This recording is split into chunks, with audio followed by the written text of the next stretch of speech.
ako papayag na muling mabawi. Kung kaya kay tagal nating ngiti, di nagpapayagang mabawi muli. Magkakapit-pisig, libo-libong tao, kay sarap pala maging Pilipino. Sama-sama, iisa ang ating. See that these two as isolated from one another. These two are intimately connected with one another.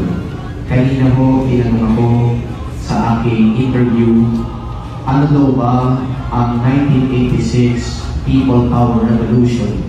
Is it a political affair or event or a religious event? Ang sagot ko sa kanila, both. The 1986 People Power is a political event in as much as it was participated in by bureaucrats, people who work in the government, military personnel, as well as politicians. But it is also a religious event because of the participation of religious people, clerics, and of course the goal of Cardinal Sin at the time for Filipinos to troop to EDSA. There was no EDSA shrine yet, and yet people responded to the call of the Cardinal to come to EDSA. And here at EDSA, hindi po nagsisigawan lang ng sobra na tama na palitan na. Ang isinisigaw din ng milyon-milyong mga Pilipino dito sa EDSA, Hail Mary, full of grace, the Lord is with you. Blessed are you among women, and blessed is the fruit of your womb.